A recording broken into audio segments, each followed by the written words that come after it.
Hey everybody, Kathy Bacon here with Travel Life, the middle of nowhere, finding your tribe. That's all I have to say. That was quite a journey when we moved to Thailand, finding friends, finding people with like-minded ideas and all of that. So we really had to look. But I got a little anxious and I wanted friends because I didn't want to spend 24/7 with my husband. I love him and everything, but you have to have something outside of that, right? You have to figure out what's going to fit for you. I just know that I had friends everywhere I've lived, right? So it was really difficult to think, okay, I'm going to just have my husband as a friend. Great, fine. But guess what? I need to do more than that. I mean, I need to figure it out and find out how I'm going to have friends here in another country, in Thailand, right? So that's kind of what happened. I got very anxious and I found a few friends that really just wanted something from me. And they ended up not to be very good friends. But that was something I had to try to find out if in fact it was going to be okay. You know, when you're in another country, there's many expats there living just like we were. But again, you know, I wanted to find people in Thailand that were Thai that I could be friends with and I could understand and I could find out more about their culture. So that's kind of what I was looking for, but rushing it didn't help. So one of the things I would say is don't rush finding friends. When you get to another country, understand your community, understand what's around you. There are so many Western types of groups in Thailand. There was so many different kinds of meetups in Thailand. And if you were a writer or you were a bookie or you wanted to do something for the community, you wanted to get involved in nonprofits, you wanted to do that kind of thing, you could absolutely do that. The sky was the limit. But because I was so, I don't know, anxious about having friends, it didn't turn out really good at the beginning. And so I would totally advise you to just sort of look around and see and observe people in the community. Once I did that, once I got kind of burned, which I did, I just sort of sat back a bit and looked at the community at large, looked at where I lived, looked at the different kinds of businesses that were there, and really became friends with a lot of the people and supported them. So that was really awesome to be able to do that. We met people like some of our really, really good friends that we ended up really liking and doing a lot of things with. We met them in our elevator in our building. I'd seen him once and I said hello. I'd seen him twice and I said hello. And the third time I said, you know what? You guys live here and so do we. How about if we go out for a drink sometime or go out for lunch or go out for coffee or something? And that worked out really well because those friends, hi Beck and Drew, I love you. They ended up to be awesome, awesome friends of ours. They had their own business. They were from Australia, so they were working online just like we were. And we always found time to meet up with them and go to sushi. And she became a really good friend of mine. And so did Drew, became a very good friend of my husband's. And we had Thanksgiving together.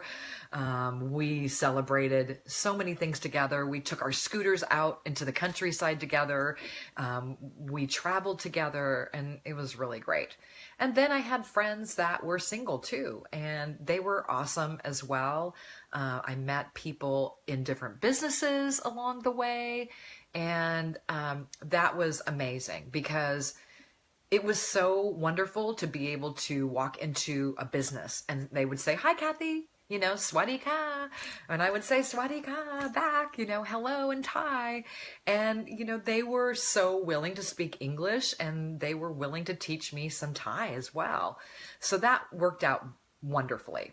I would say that, you know, get involved in things even if you're afraid. Like, there was one thing that I got involved in, and I got so busy with teaching that I wasn't able to go, but it was kind of like the moth, where you go and you talk for 5 minutes at this local gallery.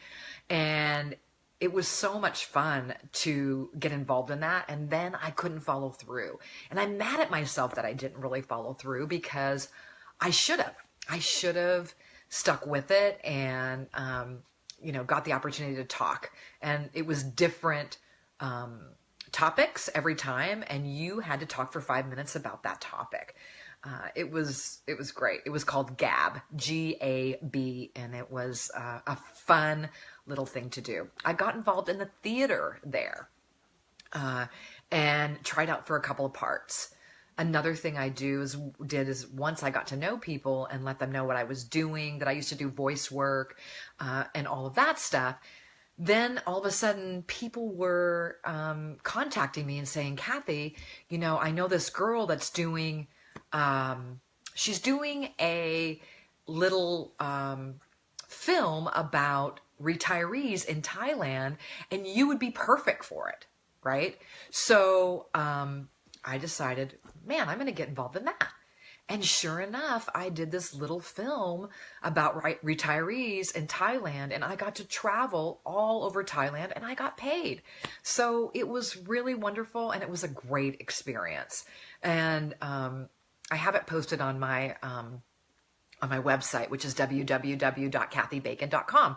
Go there and see exactly the film that I did. It's kind of cheesy sometimes when I look at it. It's kind of funny, but it was really a lot of fun to do. And again, I met friends through that.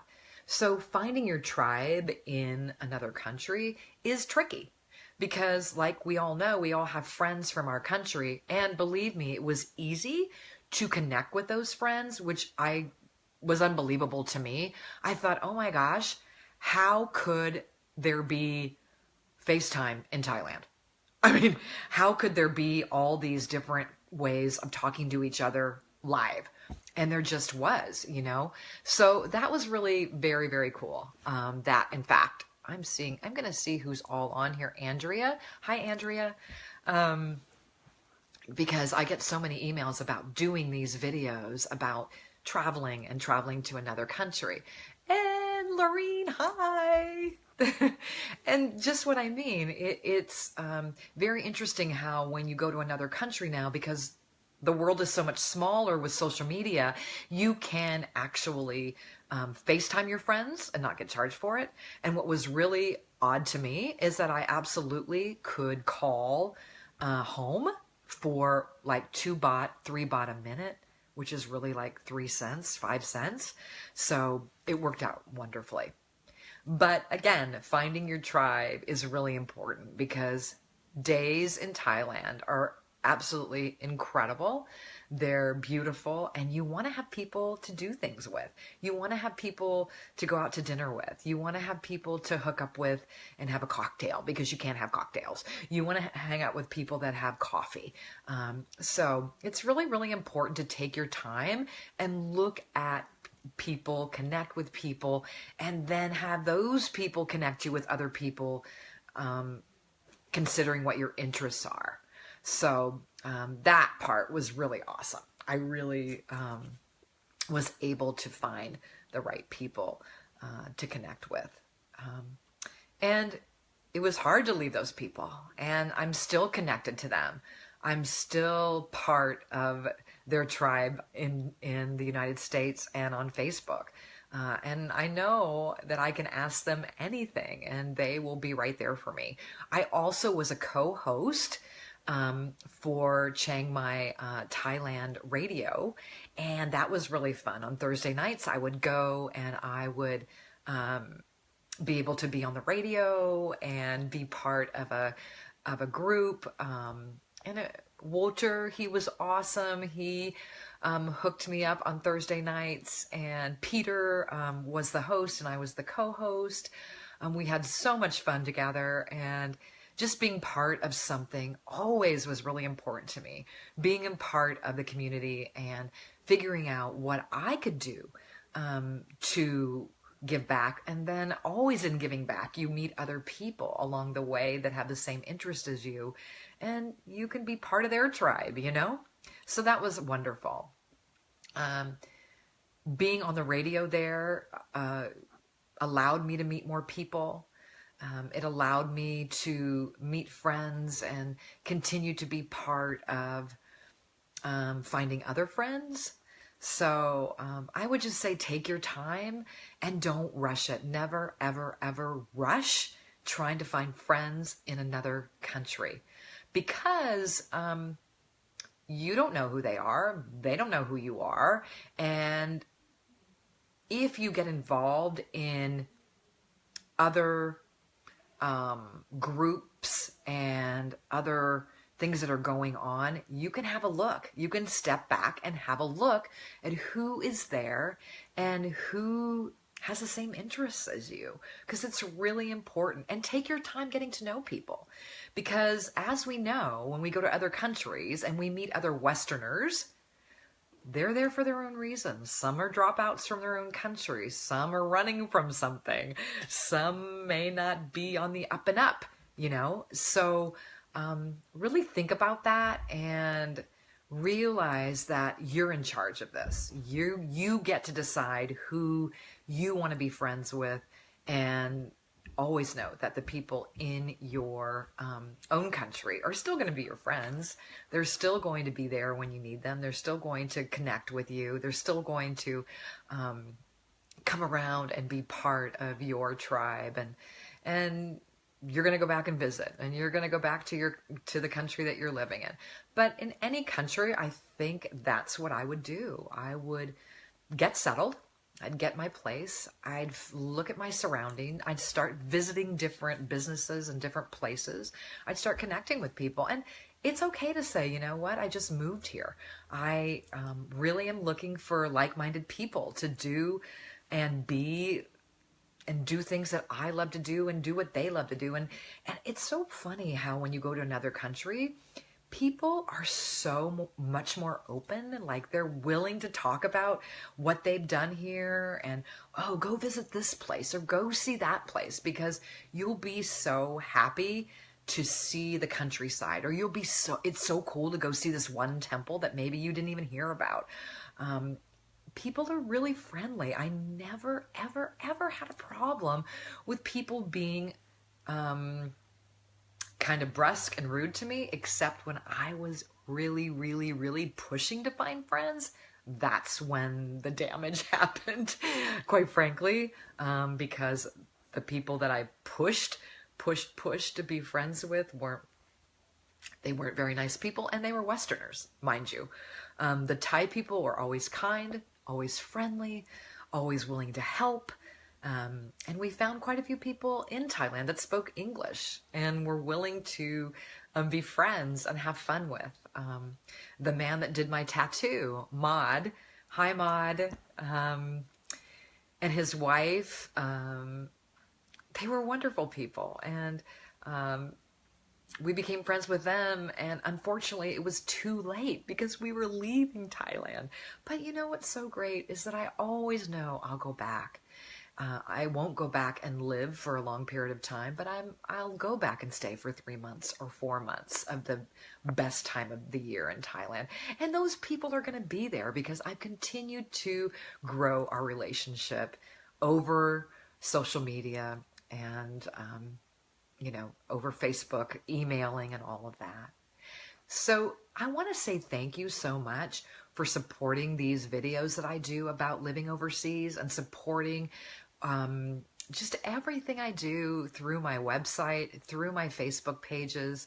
I have a radio show as well, and I started that in Thailand after being there for a little bit of time because I've done radio in the past for many years, and I've continued to keep that going.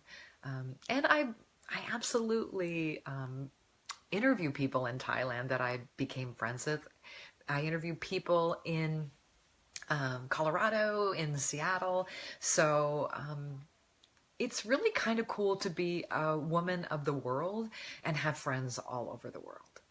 Because when there's a cry for connection, I can always refer my friends, my very good friends and very wonderful people that I met, to those people. So, hi, Melissa. And so thank you again for supporting all these travel videos that I've done. It's really been a blast. And I'm so excited to be able to do that and be part of that for you in case you travel, in case you want to know anything. Keep sending emails. I'm glad to answer any questions you have about living overseas. It was a very, very awesome experience. And I don't know that I'll stay here in the States forever. We're here for a little while, and we're not going to probably stay all the time in the States just because it's a big world. And I want to meet people. I want to see people and understand what's going on with people in the world, and be a part of that. So thank you again. And I appreciate all the support as always. To be able to do this, to be able to share with you what I know.